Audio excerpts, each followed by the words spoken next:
Qu'est-ce que tu vas faire si tu vas pas à l'école? Moi, rien. L'honorable ministre de l'Éducation, M. Paul Gérin-Lajoie. Je pense que je n'ai jamais connu de vrai découragement. Qu'après une bonne nuit de sommeil, le lendemain matin, je suis prêt à repartir à grande vapeur.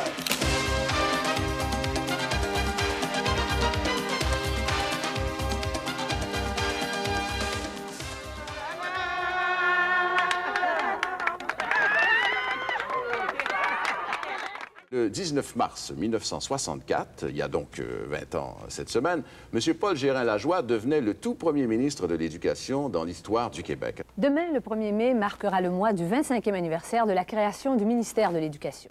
Vous êtes un homme extraordinaire, il faut le souligner. Je le dis avec beaucoup d'émotion, mais je dois vous dire que vous êtes un des plus grands Québécois. Merci beaucoup, M. Gérin-Lajoie. Je vous aime pour votre intelligence, je vous aime pour votre générosité, pour votre détermination et pour votre ouverture sur le monde. Depuis que je connais cet homme, je n'ai cessé de l'admirer et de l'aimer. On ne devra jamais faire l'économie d'un témoignage populaire à quelqu'un qui nous a donné le goût de construire ce pays.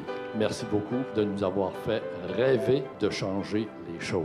En 1970, PGL accède à la présidence de l'Agence canadienne de développement international, l'ACDI, poste qu'il occupera jusqu'en 1977. La grande carence des années 70-80, ça a été cette absence de coopération internationale en vue du développement de l'enseignement de base, l'enseignement primaire, comme on l'appelle chez nous. Travailler dans ces conditions-là, ça va être très difficile. On colle et à la fin, ça suffit, on ne peut plus les utiliser. Et là, on vous connaît surtout depuis 1987 comme président de la Fondation Paul Gérin-Lajoie. Comment l'idée de la Fondation est née? Eh bien, quand je devais quitter l'ACDI à la fin de mon mandat, mes collaborateurs immédiats ont voulu m'offrir un témoignage. Ils m'ont dit, Paul, nous avons pensé créer une fondation à ton nom. J'ai dit, une fondation, ça prend de l'argent? Oh, ils m'ont dit, s'il ne reste que cela, ça se réglera bien. Président Paul Gérin-Lajoie, vous voilà de retour pour écrire une nouvelle page de la coopération canado-sénégalaise et dans le cadre du partenariat. Et à partir de ce moment-là, eh bien, je me suis senti la responsabilité de la faire marcher.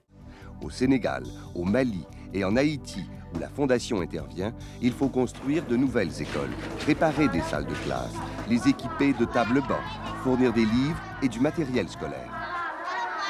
En 1991, il lançait la dictée PGL, un véritable pont de la francophonie entre les jeunes d'ici et ceux du Sénégal, du Mali et maintenant d'Haïti. Ce projet, qui a pour objectif l'apprentissage de la langue française, la sensibilisation aux questions d'environnement et l'éveil aux valeurs de partage et de solidarité, témoigne du souci de Paul Gérin-Lajoie pour l'avenir de la jeunesse du monde. Ce sont ceux qui rêvent qui changent les choses en ce monde. Ce sont des tout petits, n'est-ce pas? Oui, il vient de débuter.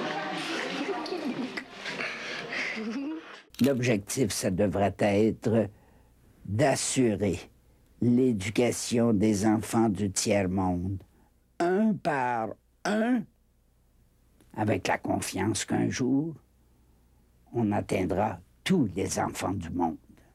Alors, quand je vois ces enfants, eh bien, mon esprit, mon cœur, disons-le, tout mon être se remplit d'une volonté à toute épreuve de contribuer à changer les choses et à les changer.